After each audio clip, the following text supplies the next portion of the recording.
For a very, very long time, which we're not used to.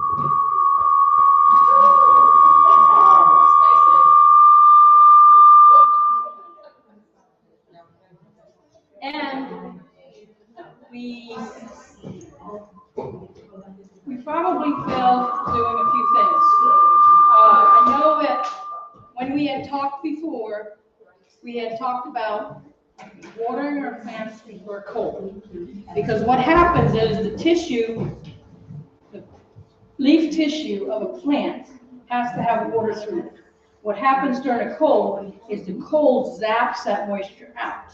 If the plant has a wet root zone or a moist root zone, it can pull that moisture back up and you'll get less damage than if it's a dry root ball. You're going to get a lot of these. Same with trees? Everything that has leaves. Now, of course, the deciduous tree, you're not going to worry too much about it because it's sleeping. Yeah. It may not went to sleep before the cold, but I guarantee it's going to sleep now. Because all I'm doing is blow leaves at work. So, what we should have done was we got a good rain before this cold. Right. Night one was protected. You might have got a little damage, but I know I went around and looked, and a lot of my plants looked fine. I watered them the next morning after the cold, which will replenish that moisture into the root zone, and it probably had to pull some up in that day because it didn't get really warm.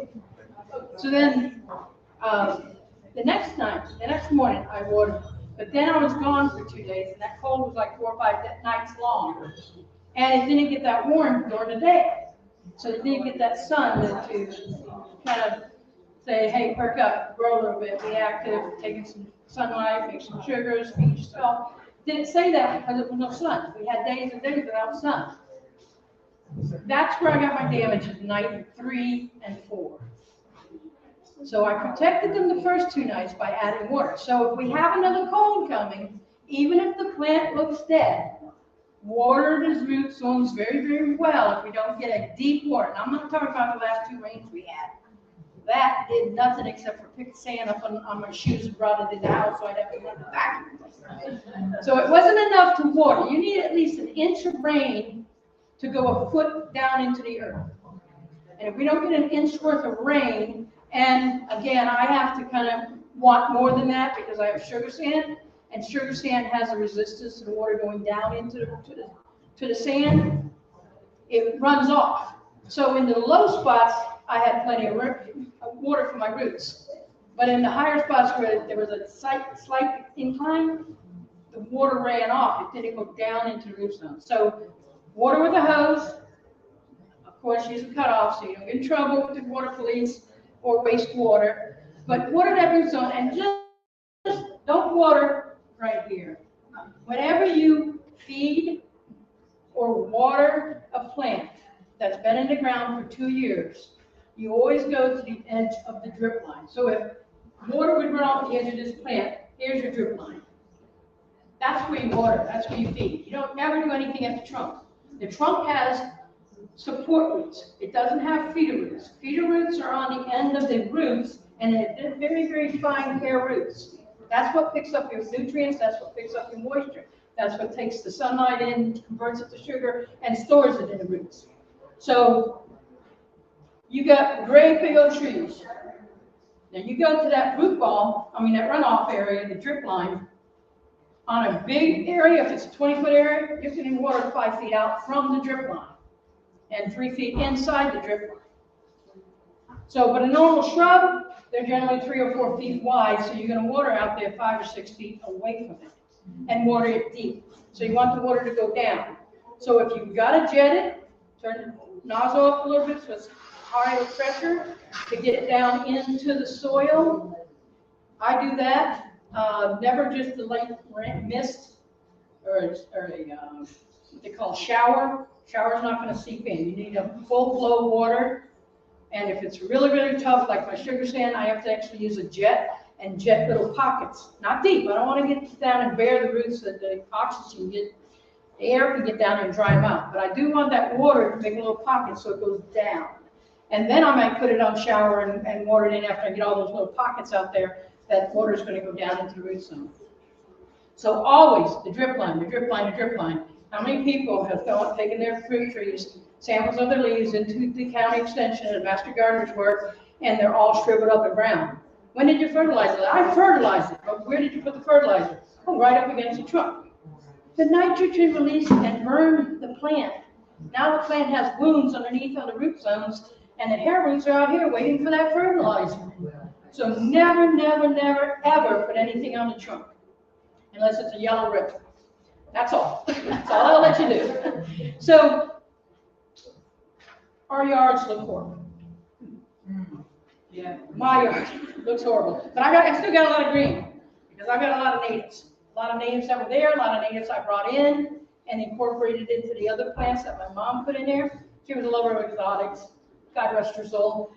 I'm still taking care of her, Mom. You still got your amaryllis.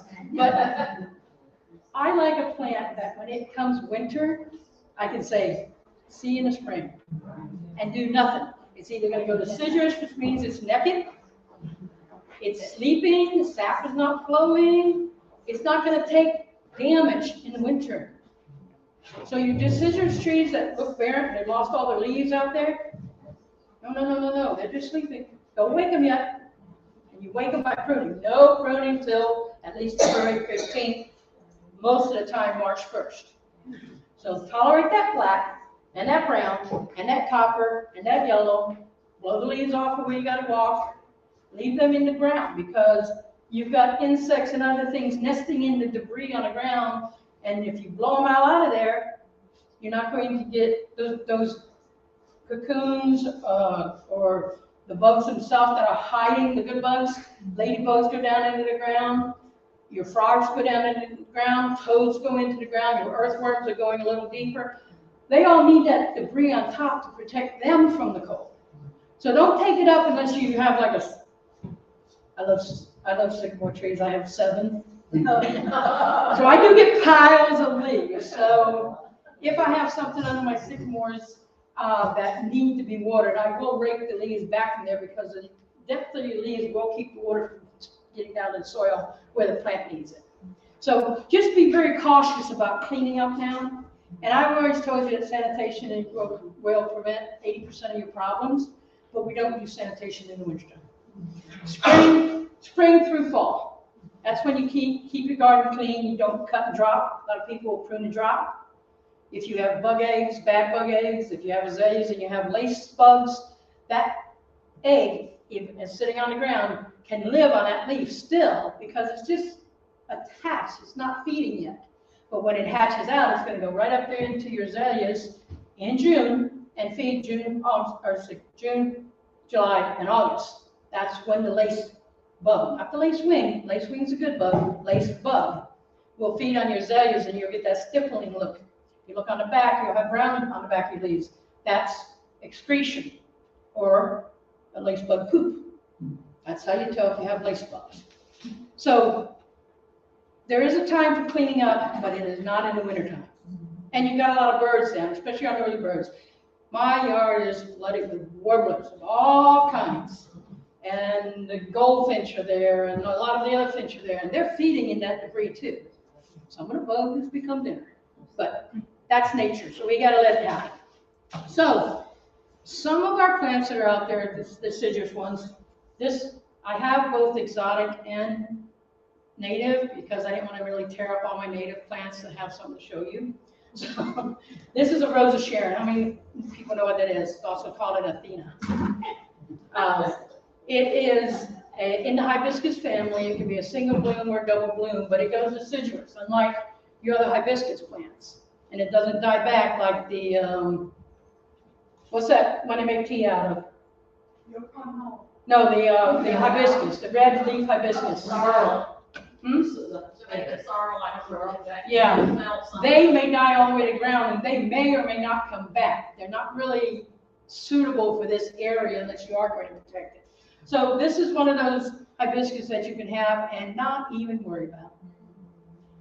It has leaves the rest of the year, but in the winter it drops off its leaves, as does Chickasaw plum. And now you can see why you get poked when you trim a Chickasaw plum. These are not thorns, but you might as well think they are. They're modified branches, but they're sharp like a thorn. So be very careful pruning any of your Chickasaw plums.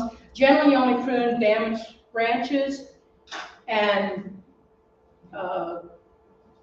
when you take fruit off, you can do that. Or if there's two branches crossing and rubbing, creating a wound, you would take one or both of those out, especially if a wound is already developed, because that can have disease set in. But generally, this is one of those ones you don't prune at all. They can get out of hand. Some of them sucker. There's two varieties. There's a Chickasaw plum and there's a hog plum. One of them suckers. I don't know which one it is, but I put in 3 trees and I have probably 50, 60, 70 trees. And this will be the first plant that blooms. As naked as it looks right now, this is your first plant to bloom in the spring. When the Chickasaws start to bloom, spring is right around the corner, followed by your Walter's viburnums, then your redbuds, and your dogwood, and your yellow jessamine. That's telling you spring are on. Those are the 5 key plants to know spring is right around the corner. So the Chickasaw plum is another one that's naked. Does produce fruit, but you can't eat it from the tree. It's very, I don't know how you describe the taste, but it don't taste good. But it makes a fantastic jelly or jam. So you can eat the fruit. I've grown them for the birds, and they pretty much clean out all the fruit. And if you have one, you know you'll have more. So that's one of our deciduous ones. This is a non-native. It's a crepe myrtle. I got this to show you what to look for in the spring. Some of our plants look dead, but they may not be dead. So what you do, here's your biggest tool for spring, your fingernail. When you go up to a plant and you say, are you dead or alive? Take your finger and you scrape that bark. Green, it's alive.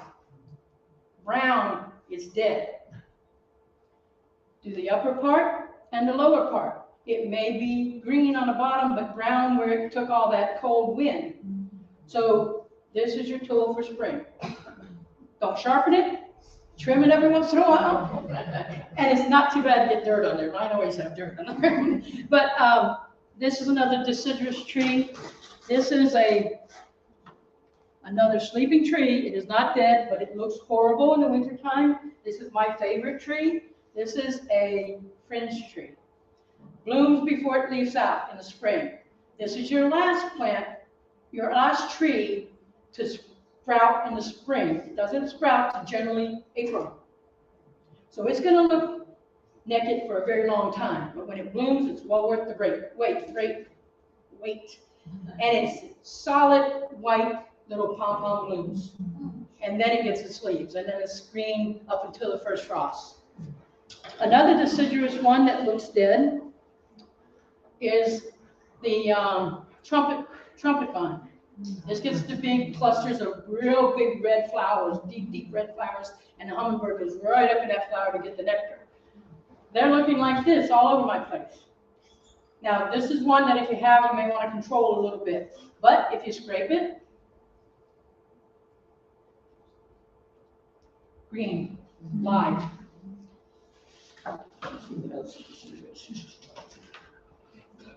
I think that's the only one that has deciduous that's not taking some damage. So anyway, if you have a tree that's deciduous, leave it on its own. It's good for the winter.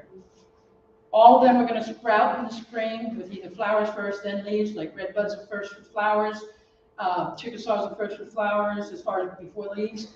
Your fringe tree is flowers first before leaves, but they're going to come out in the spring. And that's one of the prettiest times for trees, because that new growth just wakes up our dreary winters. Even though we don't have winters like up north, you wouldn't find me up north, not even for a day in the winter. We have a dreary kind of winter where there's not a lot in bloom unless you have like camellias or some of the other things that the, where you at? There's a aster, climbing aster, and I had one.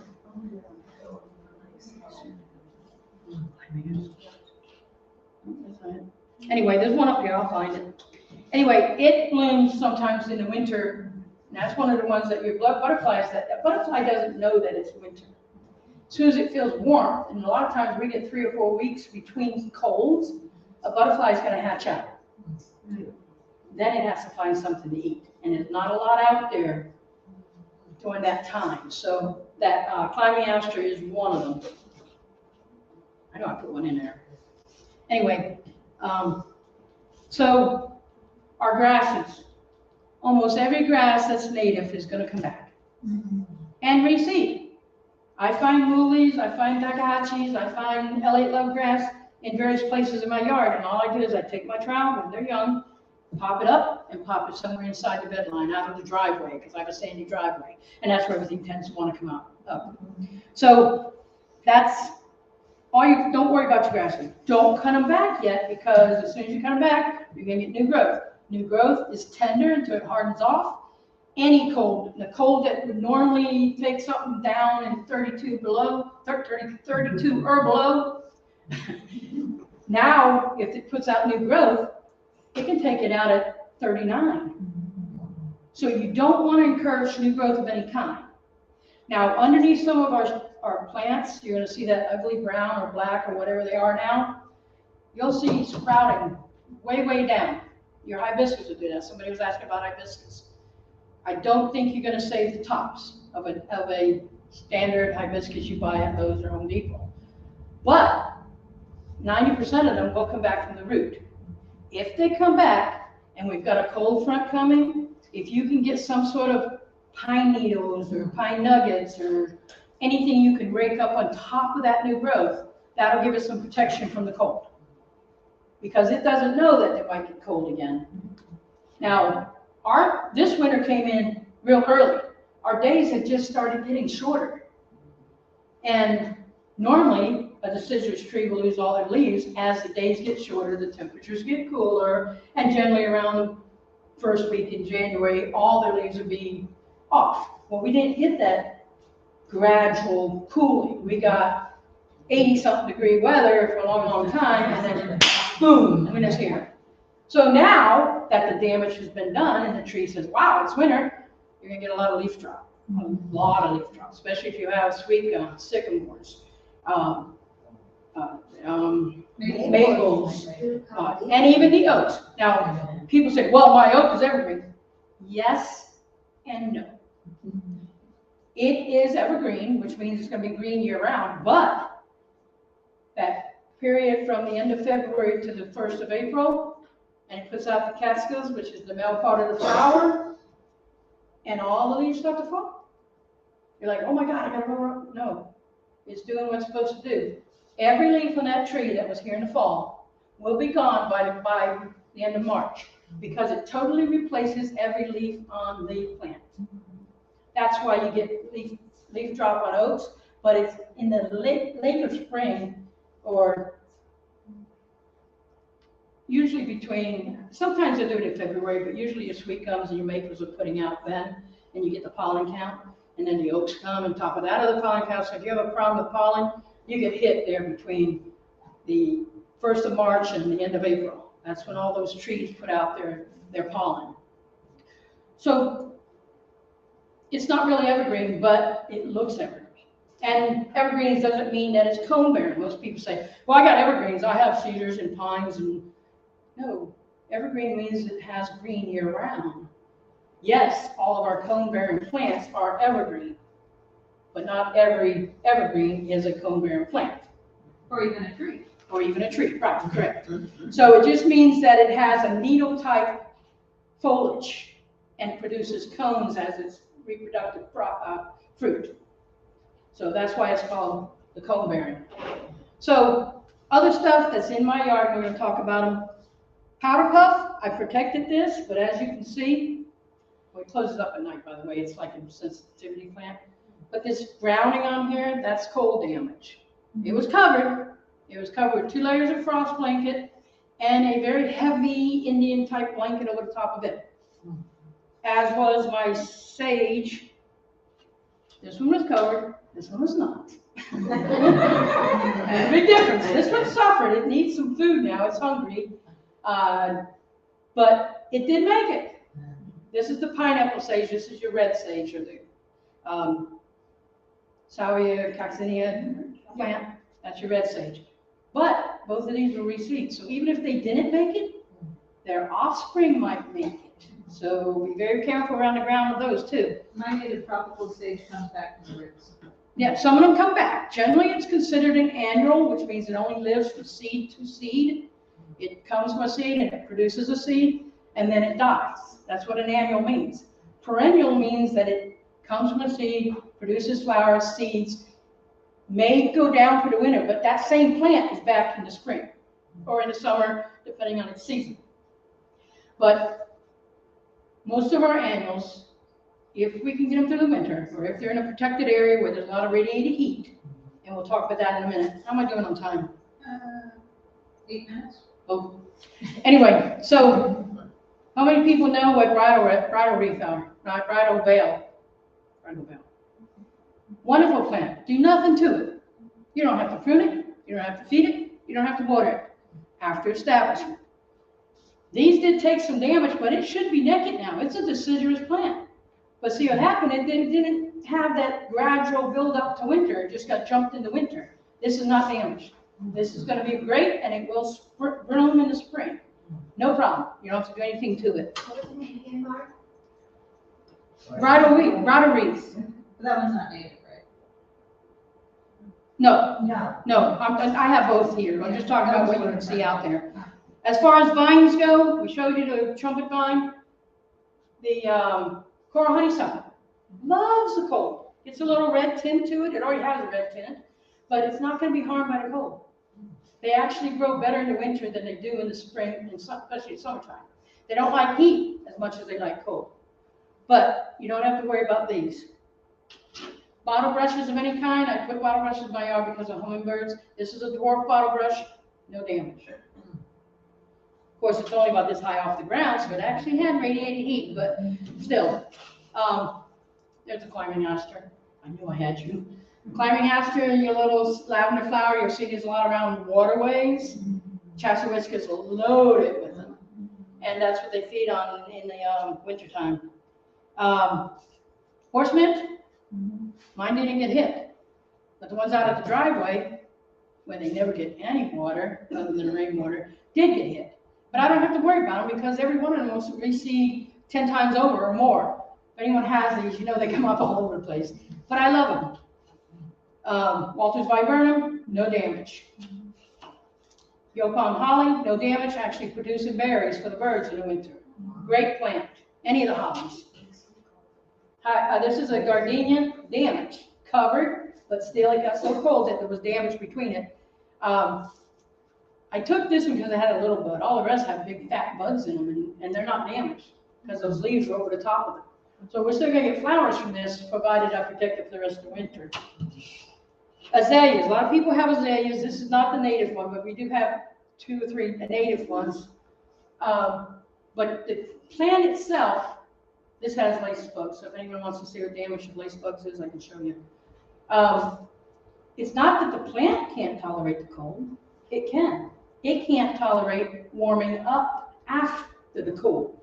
What happens is the stem freezes, and when it warms up too quickly, it splits and causes wounds. And if that wound is low enough, you can lose the whole plant to that. It may come back from the ground, but it's more or less after the cold damage for azaleas. Beautyberry, don't worry about them. They've seen it, the babies are coming, these will come back from the roots, and they still, mine go 12 feet because they're in the shade, so mine get very tall in 1 year. What are you?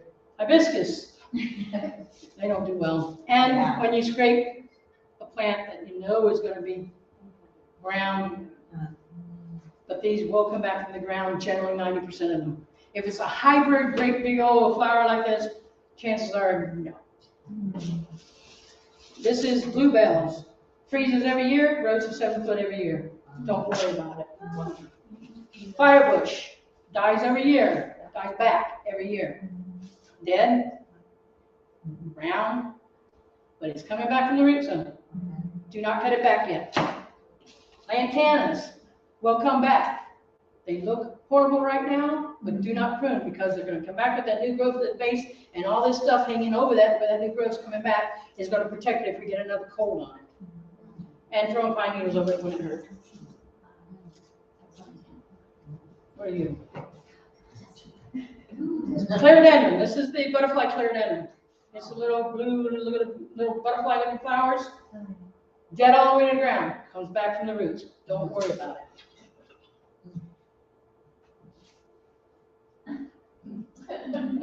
English dogwood. What's the name of it? Philadelphia's? Philadelphia? I don't know.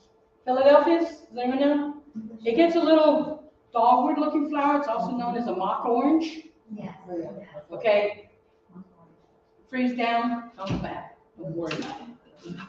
This one, you got to handle very carefully. How many people know what wild lime is? I have Hercules clubs and wild limes on my property. They don't burn on the ground level, but anything above 3 feet burns down to nothing. This is all brown. But be very, very careful when you're pruning this back because it has like catfalls. Very, very thorny. It can hurt you. The only native plant that I know that's worse than this one, other than Hercules club, which is in the same family, this is in the citrus family, is the what? Oh, coral beans and the now that one will get you too. Sorry, it was just in my head. Blackberries are pretty good. Swamp rose. Swamp rose will tear you up. Sparkleberry in the blueberry family does produce berries that are good for, that you can eat. Tiny, but they're great to throw in cereal. It actually gets that orangey color, no damage on it. They do have a leaf spot that they get, and that's what you're seeing here. That is not cold damage. That's normal. And they can get quite large. I've seen them up to 12 feet. Yeah. With almost a, they can go quite large and quite wide. So getting all the berries you're not going to get. But the birds will help you out, believe me. If you don't get out there soon enough, they'll get them all. Then we have plants, oak leaf hydrangea. Shows color when the cold weather starts to come.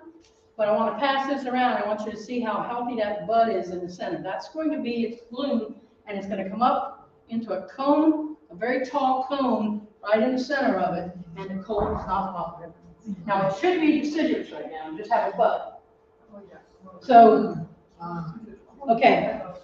Now, how many people use frost blanket? How many people see, I drove around this year and looked at stuff. They've got all this frost blanket up here. And nothing going down the trunk. If you're going to protect a plant, you're going to protect it by putting that cover up over the top. And for demonstration purpose, I'm just going to show you on this one side. You want to get it over the top, lay it down. We had wind this winter. If you covered and then when blankets come off during the night, you're not protected. But what you want is you want that blanket all the way to the ground. Not only does it give you your 7 degree protection, okay, it also radiates the heat up out of the earth. Every night when the temperature cools off, the earth releases heat. That's why we've been so foggy, because the earth has been wet and the air is warmer now. So we've been having fog for 3 or 4 days. Well, that radiated heat's going to come up, get trapped under this blanket, so don't cover at 6 o'clock the night of a freeze. Get it covered 1 or 2 days before and get it watered really, really well. Leave that on there. Leave it on 1 or 2 days after. The rain's going to go through, air can go through. You're not damaging the plant. Now, if it's a tender plant that might break, put some bamboo sticks in there to TP it. That'll keep the weight off, but that's the only reason you would do that. Now, if this is a tender plant, this is not going to protect it when we get down into like 24 degrees. So I would put this on, then I'd put a sheet of plastic on, and if I thought it needed more protection, I grab my blankets out of the house. If I don't need them that night, going on a plant. Okay? So, and don't forget that you gotta close it up. If you got a gap up here and the the heat's coming up, heat rises, and it's gonna go right out the top. So make sure that you close all the sides up to where it's covered all the way around, so that that heat cannot escape. It's gonna stay in there with the plant where you need it. So you make sure that that's all closed up nice and tight. Okay? Any questions? Is that a special cold weather blanket? Yes, it's called a frost blanket. You can buy it by the foot at some nurseries. I think Color Country has it by the foot, and Anson has it by the foot. They also have pre-cut measurements. I buy it by the 300-foot roll, 12-foot wide. I don't buy it anymore because I don't cover that much. But when I did buy it, I bought 12-foot wide, 300 feet long, and cut it to fit my beds. Ours is 15 feet wide, and it's by the foot after that. It's 15 feet this way, and you. Okay, so by the foot. So if you've got a 15 by 15, you go about 15 feet from them, and you can cover the whole thing. You may have to go a little bit more because you got to come off the plant and down to the ground. But you can still get it covered, and you can buy it. I always, when I was buying it, I have so much right now that I don't need to buy it. But when I did buy it, and I didn't need it for that winter, I'd buy it after the cold weather. When they brought in all this stock and didn't sell it all, you can get it really good priced. Okay, so now, if I scrape a plant and it's green, what do? Absolutely nothing. Leave it alone. Leave it alone. Wait till at least March 1st. Sometimes you can do trees around the 15th of February, but kind of look at the Farmer's Almanac and see what the rest of the winter's going to be. But when you start to see little tiny growth at a node, and a node is, this is your inner node where there's no leaves. A node is where a leaf comes out of the plant. So at the node, you're going to get new growth. So when you do go in, let's say you have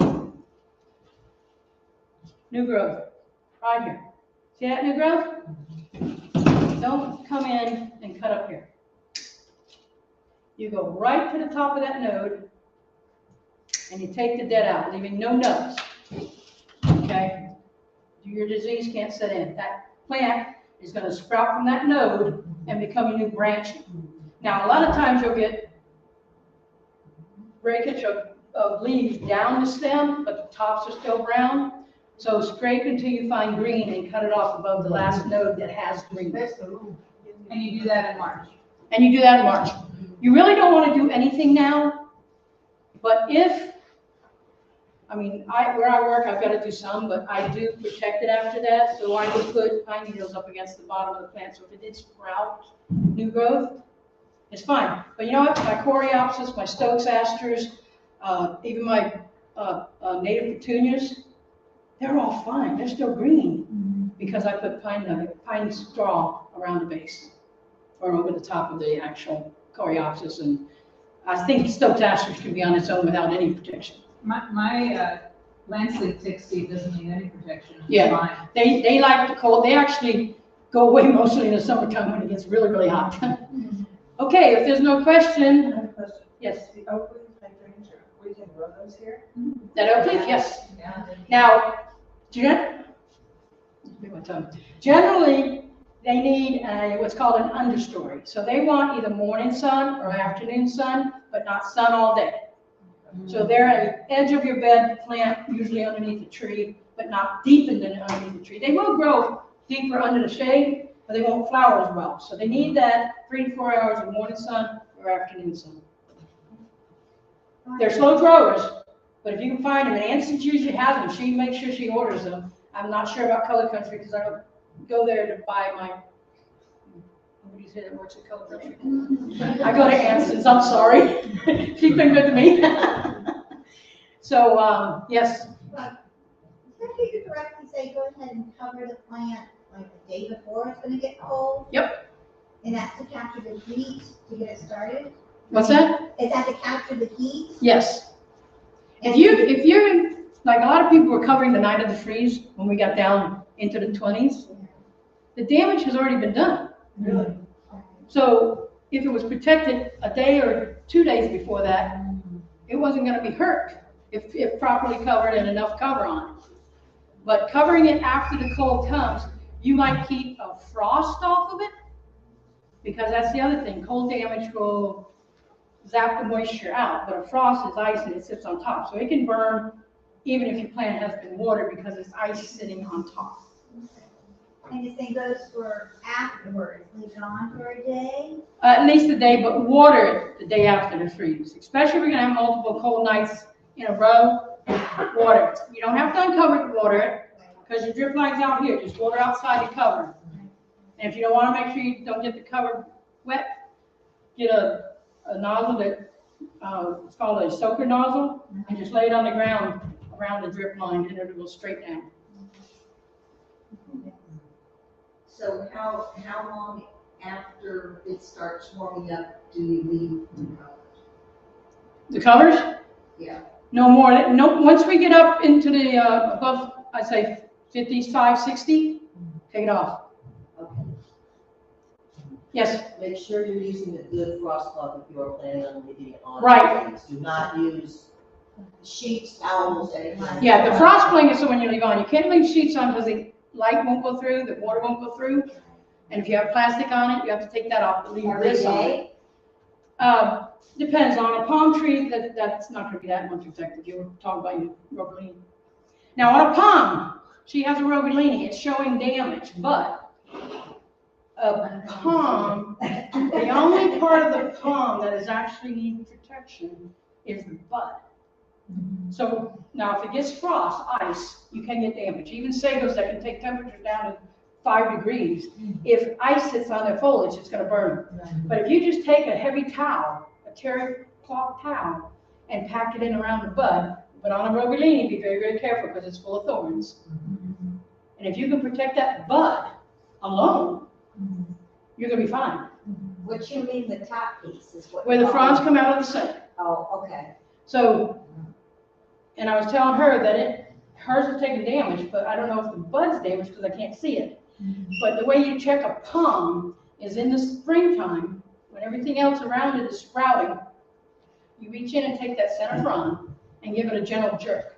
If it comes out, the bud is rotted and it's dead. The palm will still have green leaves probably for months after, but it won't put out new leaves because the bud's dead. Okay? Hopefully that helps. So our little intermission will be shorter. We're only gonna have about 5 minutes. And Sorry. We'll start that's fine. Then we'll start our announcements and our presentation.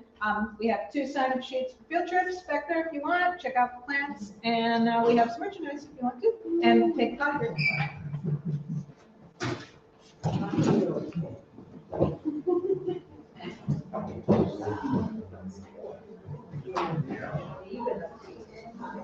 Okay, where's the thorny?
Alright,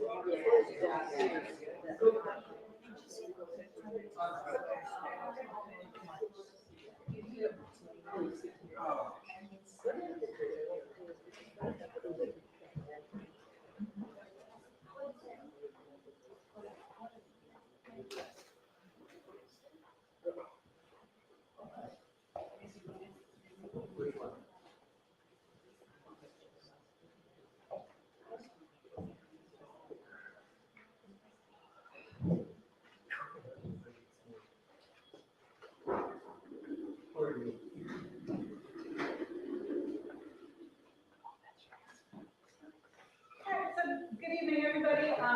Take care of some quick announcements. Happy New Year.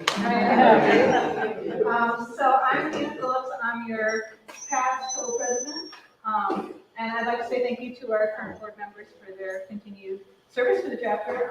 Reminder, we are still looking for more board members and even other volunteer positions too. We currently have a vacancy for president and secretary. Our VP will be needing to be a new officer at the end of the year, and we could always use some help with publicity or event outreach, or any of the other committees that we have going. If you want to help out on them, please just, yeah. Refreshments. Oh, yeah, Gail Taylor brought in some cookies this evening, so if anybody wants hospitality. So, yeah, please let us know if there's anything that you think you can do that you'd be interested in doing, or just helping out with, because we have people that are, doing the work that could always use an assistant. How would you find out what is needed? Well, like I said, we currently need a couple of officers. We could use somebody to handle publicity for the chapter, like submitting things to the newspaper and things like that. Hospitality is one that we could definitely start using again. What was it? Did you say something else? Gail Taylor is helping with emails right now. Do you need an assistant for that? I'll email her and tell her all the stuff that's available and let her choose. Okay, there you go. That was my list. She can make a big list. So do we have any first-time guests this evening? Yes. Did you get your complimentary ticket for the? Yes, ma'am. Oh, okay.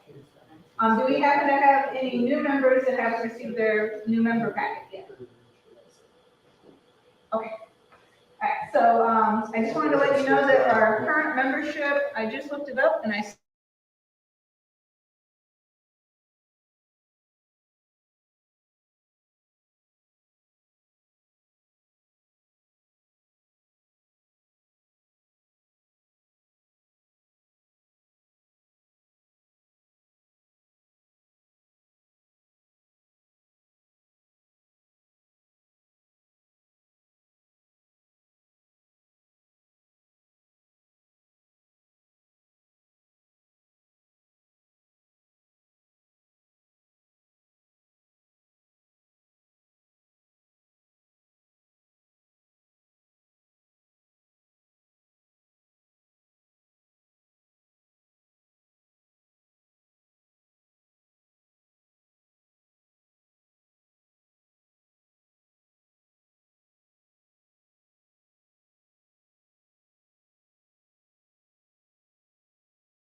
It looks like our PowerPoint is not going to work because my computer is not going to work, but I do have the slideshow.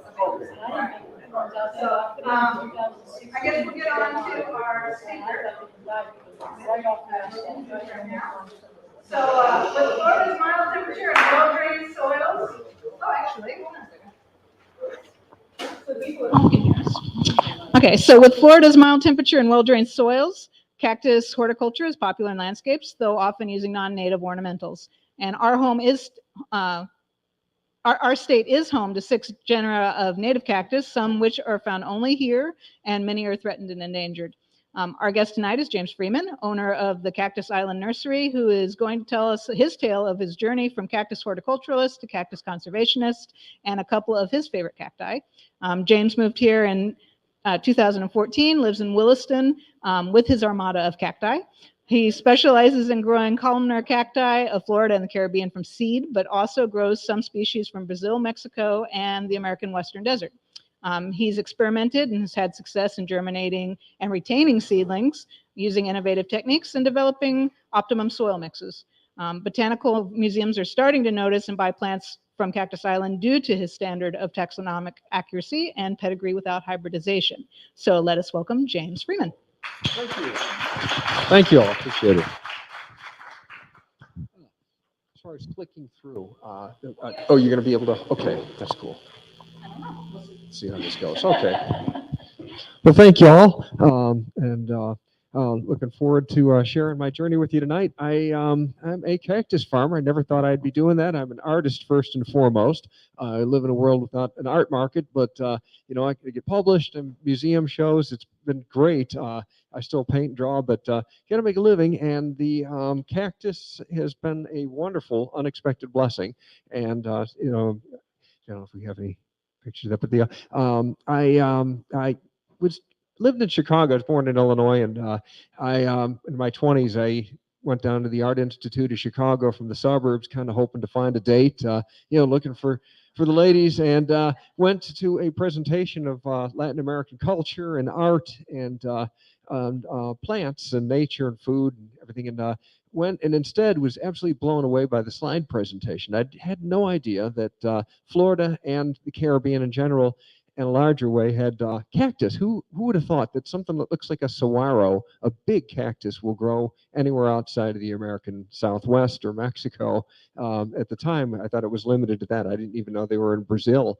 So I went home, asked one of my best buds, high school bud, who's a biology prodigy, and he laughed. He said, good luck getting one of those. You'll get arrested if you even look at that wrong. That's the Pelosicerius rabinii, the key tree cactus, and that's under lock and key guard. It's almost extinct. So, you know, this thing was in the back of my mind for years. I was so bummed. I thought I could go down to my local Kmart and just while away the winter blues and load up my window in suburban Chicago with plants, cactus, and that wasn't to be. But I tried my hand at some of the Brazilian ones and wondered if I'd ever start a seed growing business. Kind of entered my head a few times. And when I moved to Florida in 2014, I got the bug again and had to experiment. I had some plants I'd gotten up north.